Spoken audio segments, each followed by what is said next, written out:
Halo, aku Alia Salsabila. Ngomong-ngomong, kalian suka nggak main ke laut? Pemandangannya yang indah, hawanya yang sejuk, apalagi suara ombaknya. Bener-bener nenangin hati banget. Berasa kayak masalah hidup tuh hilang semua di bawah ombak laut. Apalagi kalau berenang ke dasar laut, kita bisa lihat ikan, karang, dan kalau air lautnya jernih, serasa gak pengen keluar dari air. Pengennya terus lihat bawah laut. Tapi ngomongin soal laut, Alia jadi keinget tentang kemaritiman di negara kita deh. Pasti banyak nih yang belum tahu tentang kemaritiman di Indonesia. Indonesia memiliki lautan terluas dengan garis terpanjang kedua di dunia. Dan kalau posisi geografis Indonesia berada di antara dua benua dan dua samudra, benua Asia dan Australia, serta Samudra Pasifik dan Hindia. Sejak kapan sih Indonesia disebut kepulauan maritim? Sejak zaman Kerajaan Sriwijaya dan Kerajaan Majapahit. Udah lama banget gak tuh? Yang pastinya Alia belum ada di dunia. Dan kalian tahu nggak? Berdasarkan analisis pakar kelautan, 90% aktivitas perdagangan dunia itu melalui jalur laut, di mana 40% diantaranya melewati perairan Indonesia. 40%. Itu bukan angka yang sedikit loh. Berarti Indonesia menjadi salah satu pusat strategis dalam peta perdagangan dunia. Iya enggak? Iya aja deh. Banyak banget potensi sumber daya maritim di Indonesia. Di antaranya ada di bidang perikanan, pariwisata, dan pertambangan. Oke, Alia akan bahas satu persatu.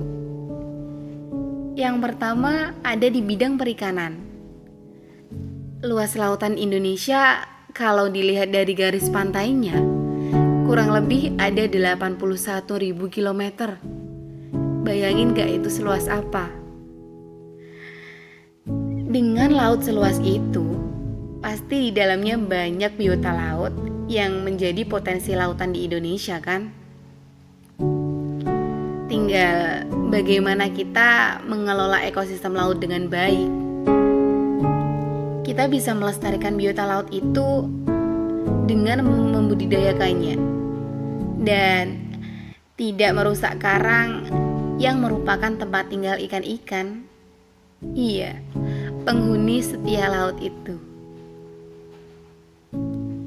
Kita juga bisa menjaga laut dengan tidak membuang sampah, bekas makanan, atau apapun itu di sembarang tempat. Kan sudah disediakan tempat sampah. Untuk apa kalau tidak untuk membuang sampah? Hayo, siapa nih yang masih suka mencemari ekosistem laut? Janganlah ya. Yang di dalam laut itu juga ciptaan Tuhan loh. Harus dirawat dan dijaga. Seperti kita yang selalu ingin dijaga. Yang kedua, ada di bidang pariwisata. Setiap pantai di Indonesia selalu menjajakan berbagai keindahan yang bisa kita nikmati tentunya. Seperti Pantai Kuta di Bali, Raja Ampat di Papua, Pantai Pink di Nusa Tenggara Timur, dan masih banyak lagi. Di sana bisa dibangun hotel, wahana-wahana seru, ataupun tempat makan yang pastinya bisa meningkatkan perekonomian warga sekitar. Wah, bidang pariwisata ini bisa dijadikan sumber pemasukan yang lumayan lah ya. Dan yang ketiga, ada pertambangan. Dari artikel yang Alia baca, 70% potensi minyak bumi dan gas bumi terletak di pantai dan pesisir. Selain itu, juga kaya akan mineral seperti emas, perak, biji besi, dan pasir kuarsa. Jadi bisa dibilang hasil ekonomi di Indonesia itu banyak yang bersumber dari laut. By the way, kemarin Alia baca di salah satu jurnal juga, ada yang namanya ekonomi kelautan, ada juga ekonomi maritim. Bedanya apa sih? Jadi gini, kalau ekonomi kelautan itu kegiatan ekonomi yang dilakukan di wilayah pesisir, wilayah lautan, serta di darat, yang menggunakan sumber daya alam untuk menghasilkan barang dan jasa. Contohnya gak usah jauh-jauh ke perdagangan dunia deh. Coba lihat nelayan-nelayan. Mereka melaut demi apa? Demi mencari ikan untuk dijual dan uangnya diberikan anak istri di rumah. Kalau ibu-ibu biasanya merancang kerajinan dari karang laut. Mereka dapat penghasilan itu pun juga dari laut. Nah, kalau ekonomi maritim, yaitu ekonomi yang mencakup transportasi laut, industri, dan perawatan kapal beserta jasa terkait. Contohnya seperti jasa kapal penyeberangan antar pulau, industri pembuatan kapal, industri reparasi kapal, dan lain-lain. Jadi berhentilah berpemikiran bahwa negara kita gak punya apa-apa. Kita punya banyak kekayaan alam kok.